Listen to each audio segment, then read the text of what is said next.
So let me close up the Security Policies dialog box, and we'll start working on a different type of security policy. The next type of policy we're going to create is what's called a certificate-based policy. I'll choose Manage Security Policies, I'll click New, and I'll choose Use Public Key Certificates, and click Next. This type of policy, first off, we'll give it a name, and I'm going to call it Certificate-Based, and I'll give it the description based on a certificate. Again, I can choose what it is that I'm going to encrypt, and we'll leave it at all document contents. And then I want to select Ask for Recipients when applying this policy.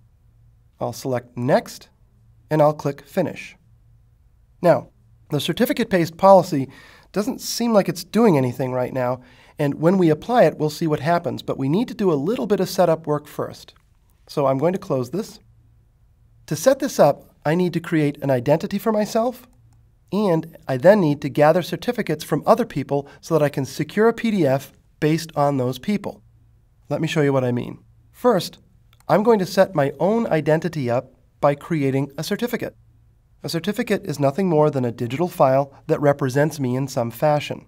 To get started, I've selected Advanced Security Settings, Digital IDs, and then I'm going to click Add ID.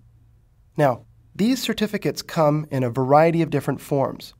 There are companies out there who create them and you can purchase them, and they're very, very secure. There are also wandering or roaming IDs that you can take advantage of from those same kinds of companies.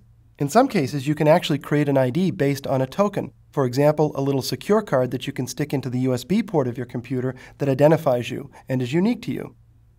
What we're going to do is we're going to create a self-signed digital ID for use within Acrobat. And we'll select Next.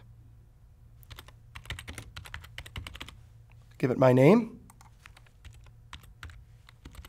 I am the owner. It's an executive organization.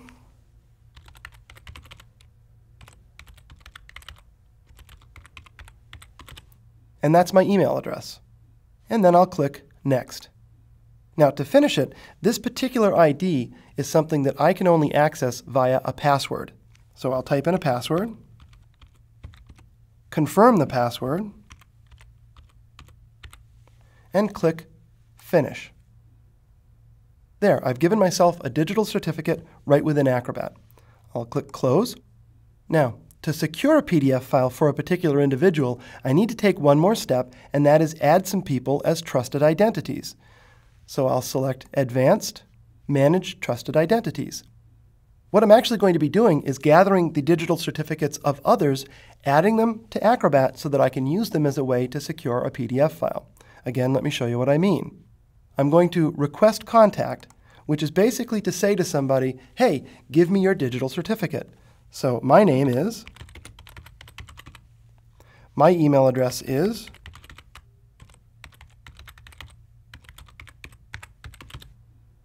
and I'll put in my contact information so that when someone receives this request, they can call me to make sure that I am who I say I am. Last but not least, I'll click on Next and it will email the request. And what Acrobat does is it hands that email over to my email client. The next time I do a send and receive, that client will send out the email to those people. They'll open the request inside Acrobat, and if they have a digital ID, it will automatically send that digital ID back to me. Now, in order for you to be able to do this along with me, what I've done is I've gathered some digital IDs that you can go ahead and add to your copy of Acrobat, and I'm going to do the same thing so that you can see how to do it. However, really we're doing the exact same thing. The only difference is that normally this would come back as an attachment to an email message. You're going to have them as files that we can import directly. Let me show you. In the Lesson 13 folder, you'll see Cert Exchange, Fran Descher, Jane Doe, and Mike Brown. These are the digital ID files that those people sent to me based on the request that I sent to them. So we'll jump back to Acrobat, and I'll choose Add Contacts. Browse. On the desktop, in my project folder, in the Lesson 13 folder, are the contacts. I'll choose Open. And Acrobat likes you to do this one at a time so that you can make sure that you do it correctly. And there we have it. Now, I'm not quite done yet because we don't know exactly what trust level these people have been set to. We're going to return to this in a later topic in this lesson, but just keep that in mind because it means something when we start talking about signing documents. All I need now to do is click Import.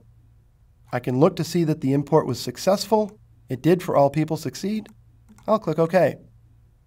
And now I'll close this dialog box.